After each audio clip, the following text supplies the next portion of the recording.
Shivaya. Om Namah Shivaya. Om Namah Shivaya. Trambakam yajamahe sugandhim pushtivardhanam urvarukamiva bandhanan mrityurmukshiyamamrutat. Om Namah Shivaya. Om Namah Shivaya. Om Namah Shivaya. Om Namah Shivaya. Trambakam yajamahe sugandhim pushtivardhanam urvarukamiva bandhanan mrityurmukshiyamamrutat. Om Namah Shivaya. Om Namah Shivaya. Om Namah Shivaya. Om Namah Shivaya.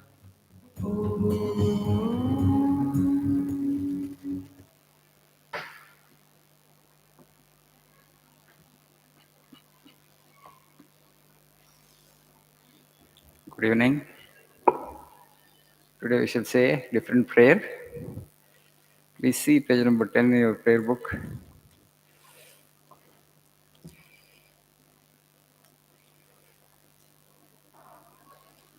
Please repeat after me.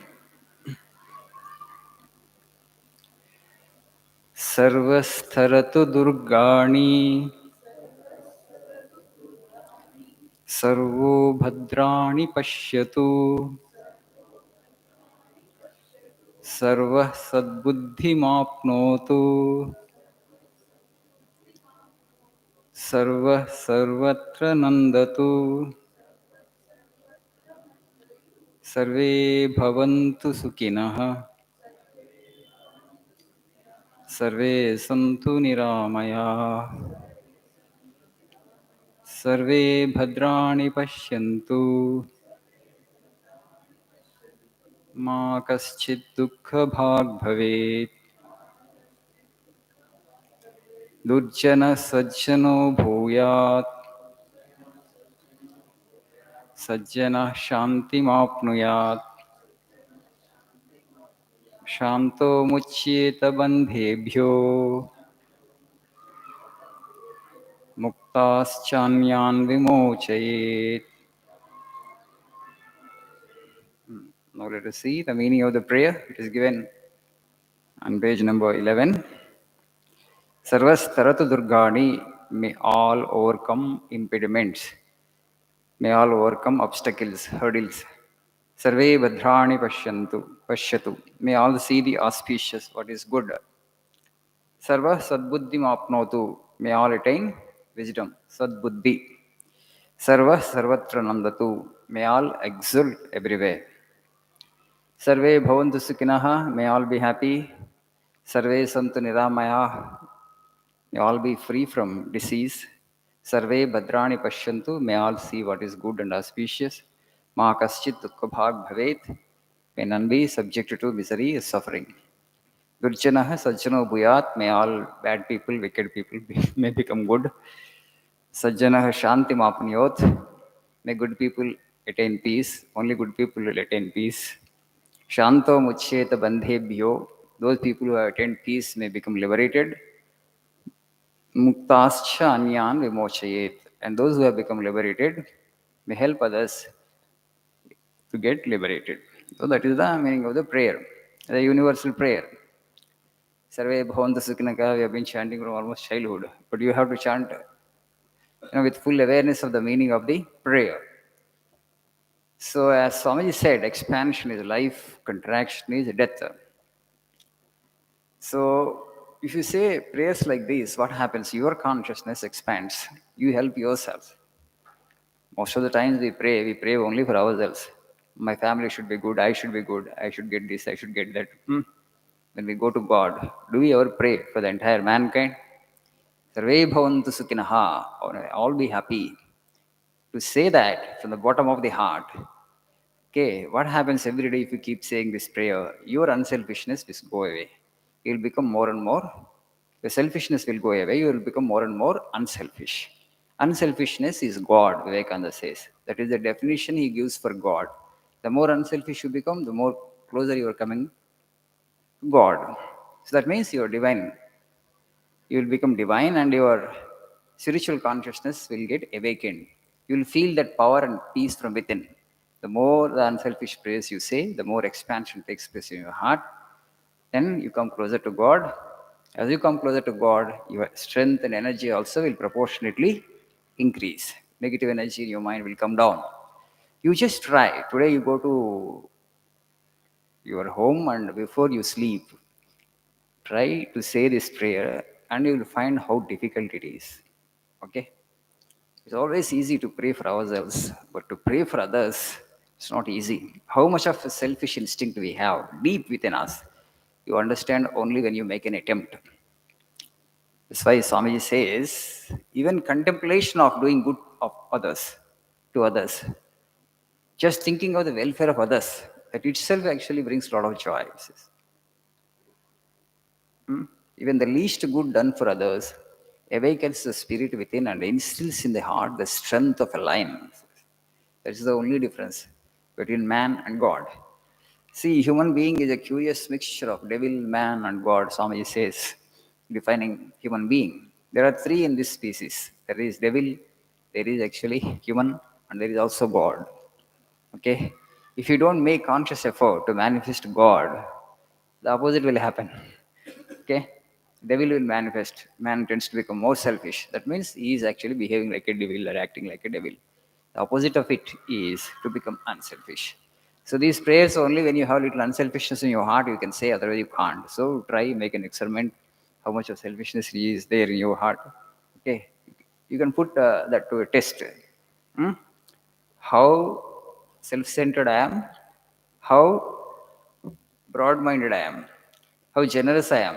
If you just want to test yourself, you just say this prayer. Make an attempt, make an experiment. Even I'm struggling, I've been there for the last 25 years.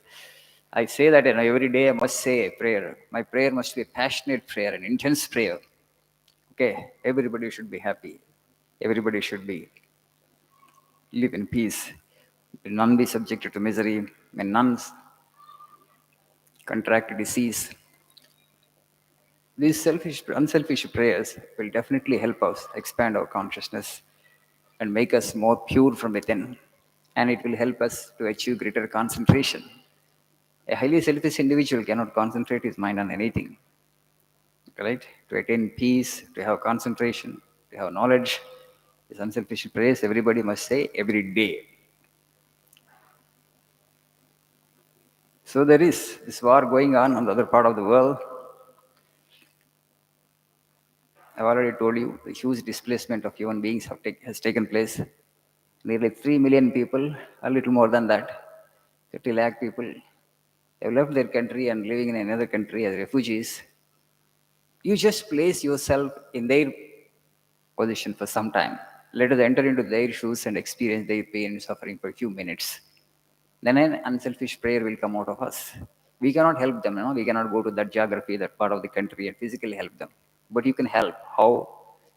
You can pray for the blessings of the Lord upon them. Right? We pray God and He will help them. Because all forces in this universe are under the control of the Supreme Lord. Because of the prayer that you have said, the Lord will to help them in so many ways. We don't have to be there physically to help them. From here itself, you can help by invoking the blessings of the Lord upon them. You just imagine the suffering that each of the individual will be undergoing. 30 lakh people displaced from their own country, displaced from their houses, living as refugees, no water, no food, it's cold still. Children are there. How painful it is, how psychologically and physically, you just imagine. And we human beings are doing this violence to each other. And still we consider ourselves as civilized human beings. Civilization is yet to be, Swami says. True education is yet to be in the world. We are very far from true education. We are not even conceived yet. Still we are going for wars means that is a proof that we have not really become civilized. War cannot be the solution for anything. All wars are unjust. There is nothing like justifiable war. In fact, war is savagery. Okay? Should not even think of it actually. 21st century people, we are all educated people. We invented such sophisticated weapons and we are using them to kill individuals of our own species, fellow human beings. We want to destroy in the name of, identification with country, protecting the interests of the country, protecting the interests of our own people. All are one species. With this much of understanding, why it doesn't dawn on us, why we lack this? How can we consider ourselves educated, civilized? Somewhere something wrong with the education system itself.